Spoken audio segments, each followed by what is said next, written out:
খাবার টেবিলে সবাই একসাথে খাবার খাচ্ছিল। হঠাৎ করে ছোট বোন টিয়ার উদ্দেশ্যে নিখিল বলে উঠল, তোর জন্য একটা ছেলে দেখেছি, বিষয় সম্পত্তি অনেক আছে, আগামীকাল তোকে দেখতে আসবে, একটু রেডি হয়ে থাকিস। টিয়া চমকে উঠে দাদার কথা শুনে। মাত্র 10 দিন পর তার ফাইনাল পরীক্ষা, ঠিক এখনই তাদের এসব করতে হলো। টিয়া মনে মনে ভাবে, বৌদিরাই না হয় পরের বাড়ির মেয়ে, তার উপর একটুও মায়া নেই তাদের। কিন্তু দাদারা তো সৎ দাদা নয়, তারা কেন এমন? মিঠি টিয়াকে চুপ করে থাকতে দেখে বলল, কি হলো টিয়া, চুপ করে গেলে যে? দাদা একটা কথা বললো, সেটার উত্তর দাও। সাজগোজের ব্যাপার নিয়ে অত ভেবো না। আমার আলমারি থেকে সবচেয়ে ভালো শাড়িটা বের করে দেব। আগামীকাল ওটাই পরে পাত্রপক্ষের সামনে বসবে। আমার শাড়িগুলো কিন্তু খুব লাকি, এগুলো পরে বসলেই বিয়ে পাকা। শুনেছি তোমার বরের অনেক সম্পত্তি, বিয়ের পর আয়েশ করে থাকা যাবে। মিঠির কথায় টেক্কা দিয়ে রুষা বলে, আমিও গয়নাগুলো কাল বের করে টিয়াকে পরতে দেব।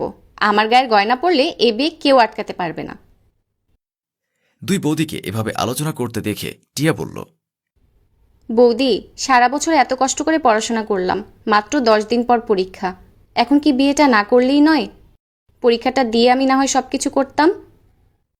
ছোট ভাই সুরেশ বলল, না টিয়া, সবকিছু কি তোর মতো হবে? বড়দা কথা দিয়ে ফেলেছে, তুই যদি এই বিয়েতে রাজি না হোস তাহলে তার মানসম্মান থাকবে না। আর মেয়ে মানুষ এত শিক্ষিত হওয়া লাগে নাকি? তারা তো ঘরের কাজ সামলাতে শিখলেই বিয়ের যোগ্য হয়ে যায়। বিয়ের আগে যতদিন এ বাড়িতে আছিস ততদিন বৌদিদের কাছ থেকে একটু ভালো ভালো রান্না শিখে নিস। দাদা, আর কিছুদিন আমাকে সময় দিলে হতো না? আসলে আমি পরীক্ষাটা দিতে চাই। এত তাড়াতাড়ি আমার বিয়েটা দিয়ে দায় খালাস করতে চাইছো? আমি তো তোমাদের কোনো ক্ষতি করিনি। বাবা মা বেঁচে থাকলে আমাকে নিশ্চয়ই একটু সময় দিত। পরীক্ষার আগে আমাকে এত চাপ দেওয়াটা বোধহয় ঠিক না। তোর বড় বৌদিকে দেখ, ফাইনাল পরীক্ষার 2 দিন আগে তাকে বিয়ে করে নিয়ে এসেছিলাম, তার কোনো আপত্তি ছিল না। ভাগ্যিস পরীক্ষার আগে বিয়েটা হয়েছিল, তাই আমাকে পরীক্ষা দিতে হয়নি। টিয়া, তুমি এমনভাবে পরীক্ষা পরীক্ষা করছো যেন পরীক্ষার আগে বিয়েটা ইম্পর্ট্যান্ট। বোকামি আর কাকে বলে, এসব মাথা থেকে বাদ দাও, বিয়ের জন্য রেডি হও। বিয়েটা করে নিয়েও তো পরীক্ষা দেওয়া যাবে, তখন না হয় পরীক্ষা দিবি। তোকে বিয়ে দেওয়ার পর আমরা 2 ভাই একটু নিশ্চিন্ত হব। আমাদেরও তো পরিবার পরিকল্পনা করতে হবে, তাই না? সেভিংসের ব্যাপার আছে। যতদিন তোর বিয়ে দিতে পারছি না ততদিন আমাদের সম্পত্তি ভাগাভাগি হচ্ছে না। এটা তোর বোঝা উচিত। 2 দাদার ঘাড়ে আর কতদিন বসে থাকবি? হ্যাঁ, তোমার দাদা তো ঠিকই বলেছে। আমি হলে এত নির্লজ্জের মতো দাদাদের উপর কথা বলতে পারতাম না। তুমি কি করে দাদা বৌদিদের মুখের উপর কথা বলো সেটাই বুঝি না। ভুলে যেও না, আমরাই তোমাকে খাওয়াচ্ছি পড়াচ্ছি, তাই আমাদের কথা শোনাটা তোমার উচিত। দাদা বৌদিরা যেন কষাই হয়ে গেছে। টিয়ার মনের অবস্থা তারা বুঝবে না। টিয়া খাবার ছেড়ে উঠে যায়। দাদারা নিজেদের খাবার শেষ করে বলে, তোমাদের 2 বউর উপর দায়িত্ব থাকলো, আগামীকাল ওকে রেডি করে রাখবে। পাত্রপক্ষের সামনে কোনো অসম্মান যেন না হই। মিঠি আর রুষা দুজনে মাথা নাড়াল। নিখিল আর সুরেশ খাবার টেবিল থেকে উঠে যেতেই 2 বউ গেল টিয়ার ঘরে। টিয়াকে বাসন ধুতে দেখে রুষা বলল, বাসন ধোয়া হয়ে গেলে চুপচাপ ঘরে গিয়ে ঘুমিয়ে পড়বি। বেশি রাত জেগে বই পড়ার কোনো দরকার নেই। পরীক্ষা তো এমনি পাশ করে যাবি। রাত জেগে চোখে নিচে কালি পড়লে মুখটা দেখতে খারাপ লাগবে। টিয়ার শরীরের ব্যাপারে তার বৌদিদের এত আগ্রহ কোনোদিনই ছিল না। কিন্তু আজ তারা টিয়ার মুখের যত্নের কথা বলছে, কারণ তাকে বিয়ে দেওয়ার পর বিদায় করতে পারলে এই বাড়িতে 2 বউ একচ্ছত্র অধিকার পাবে। পরের দিন সকালে টিয়ার ঘরে 2 বৌদির ডাক পড়ল। তারা দরজায় জোরে জোরে খটখট করতে করতে বলল, টিয়া, এখনো বিছানা ছেড়ে ওঠোনি কেন? তাড়াতাড়ি করো, সকাল হয়ে গেছে। এবার তোরা চলে আসবে। তোমাকে সাজিয়ে দিয়ে ওদের সামনে বসাতে না পারলে তোমার দাদাদের কাছে আমাদের মান থাকবে না। বৌদিদের দরজা ধাক্কানোর আওয়াজে টিয়ার ঘুম ভেঙে গেল। টিয়া ঘুম থেকে উঠেই বৌদিদের সামনে দাঁড়াল।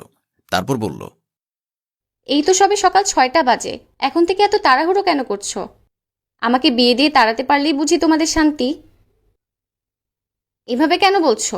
বিয়েটা তো তোমাকে করতেই হবে, তাই সকাল সকাল রেডি হয়ে থাকাটাই উচিত নয় কি?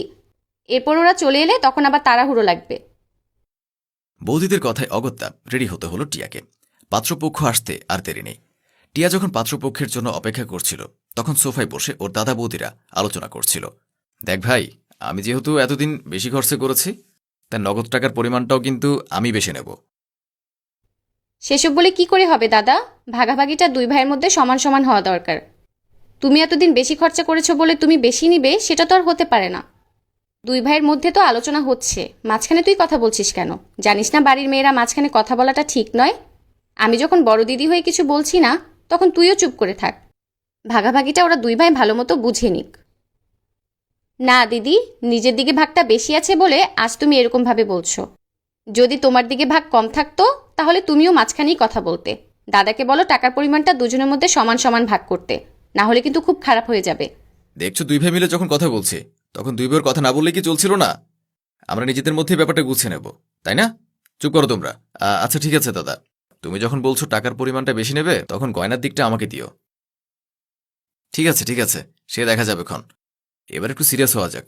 ওরা এলো বলে টিয়াকে ভেতরের ঘরে বসিয়ে রেখে ওরা চারজন অপেক্ষা করতে লাগলো কখন পাত্রপক্ষ আসবে। কিছুক্ষণ পর দরজায় কলিং বেল বেজে উঠল। দৌড়ে গিয়ে মিঠি দরজা খুলে দিল।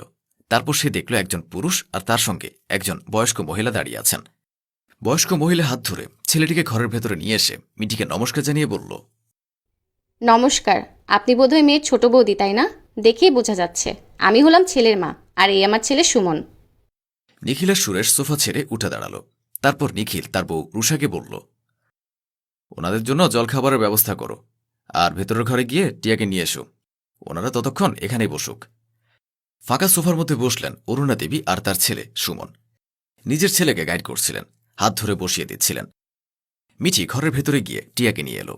তারপর নিয়ে এসে ঠিক অরুণা দেবীর সামনে বসিয়ে বলল, এই যে আমাদের ননদ, ভীষণ মিষ্টি মেয়ে, পড়াশোনাতেও খুব ভালো, এবারে ফাইনাল এক্সাম দিবে। আপনাদের ছেলের সঙ্গে আমাদের মেয়েকে খুবই মানাবে। এরপর আপনাদের যা কিছু জিজ্ঞেস করার জিজ্ঞেস করে নিন। তা তুমি রান্নাবান্না জানো তো? সংসারে সব কাজ শিখেছো তো? আমার বাড়িতে গিয়ে কিন্তু একেবারেই সংসার ধরতে হবে, কারণ আমার ছেলে তো নিজের হাতে কিছুই পারে না। বাচ্চা ছেলের মতন তাকে গুছিয়ে রাখতে হবে তোমাকেই। অনেক আশা নিয়ে তোমার দাদাদের কাছে আর্জি জানিয়েছিলাম। এর আগে 15টা সম্বন্ধ ভেঙে গেছে, আশা করি এই সম্বন্ধটা আর ভাঙবে না। টিয়ার ভীষণ কৌতূহল হল। সে ভাবল, এত সুন্দর দেখতে একটা ছেলের এতগুলো সম্বন্ধ কি করে ভেঙে গেল। সে কৌতূহল বশত অরুণা দেবীকে জিজ্ঞেস করল, আপনার ছেলে তো খুবই সুন্দর দেখতে, তাহলে এতগুলো সম্বন্ধ ভেঙে গেল কেন? কি এমন হয়েছিল? তোমার দাদারা তোমাকে বুঝি কিছুই বলেননি? তাহলে শোনো, আমার ছেলে মুখে কথা বলতে পারে না, আর এমনিতেও বুদ্ধি প্রতিবন্ধী। একটা বাচ্চা শিশুর মতো ওর ব্রেনের বিকাশ সঠিকভাবে হয়নি। কিন্তু বয়স হয়ে যাওয়ার জন্য আমি চেয়েছি একটা মেয়ের সঙ্গে বিয়ে দিলে নিশ্চয়ই সেই মেয়ের সংস্পর্শে এসে ভালো হয়ে যাবে। নিখিলবাবু নিজের বোনকে সঠিক কথা বলেননি কেন? নিখিল মুখ আমতামতা করে টিয়ার দিকে তাকিয়ে বলল, তাড়াহুড়োর মধ্যে ভুলে গেছি, আসলে বলে দিতাম। আপনি চিন্তা করবেন না, আমাদের বোন আমাদের কথা ভীষণ শোনে, ওকে নিয়ে কোনো চিন্তা নেই। আপনি বিয়ের দিন তারিখ পাকা করুন। টিয়া মনে মনে ভাবল যে সে দাদাদের কাছে এতটা বোঝা হয়ে গেছে যে একটা বুদ্ধি প্রতিবন্ধী ছেলের সঙ্গে তার বিয়ে দিয়ে দিচ্ছে, অথচ তাকে একবারও জানানোর প্রয়োজন মনে করেনি। টিয়া কোনো কথার উত্তর না দিয়ে হাসি মুখে চুপচাপ বসে রইল পাত্রপক্ষের কাছে, কারণ সে এখন একটা দাবার গুটির মতন হয়ে গেছে। নিজের জীবনের প্রতি কোনো কন্ট্রোল নেই তার। এই নিন মিষ্টি খান, আমাদের এখানকার খুব স্পেশাল মিষ্টি, আশা করি ভীষণ পছন্দ হবে। আমি কিন্তু টিয়াকে সামনের সপ্তাহেই আমার ছেলের বউ করে নিয়ে যাব। আর আমার ছেলে যেহেতু একটু অসুস্থ, তাই বিয়ের কোনো অনুষ্ঠান আমরা করতে পারবো না। এতে আমাদের কোনো আপত্তি নেই। আমাদের বোন একটাই, তাকে আপনি যেভাবে চাইবেন সেভাবে নিয়ে যেতে পারেন। শুধু চুক্তি অনুযায়ী আমাদের দাবিটুকু মেনে নিলেই হবে। টিয়ার আবারও কৌতূহল হল, একে তো বুদ্ধি প্রতিবন্ধী ছেলের সঙ্গে তারা বিয়ে ঠিক করেছে, এরপরে আবার কি চুক্তি থাকতে পারে। সে জানে না তার দাদারা তার বিরুদ্ধে কি ষড়যন্ত্র করে চলেছে। অরুণা দেবী একটা মোটা ব্যাগ রাখলেন টেবিলের সামনে। তারপর বললেন, চুক্তি অনুযায়ী সমস্তটাই আছে এই ব্যাগের মধ্যে, একটু দেখে নিন। টিয়া বোঝার চেষ্টা করল ব্যাগের মধ্যে কি আছে, কিন্তু প্যাকিং করা ব্যাগ বাইরে থেকে দেখে বোঝার উপায় নেই ব্যাগের মধ্যে কি এমন থাকতে পারে। চলবে,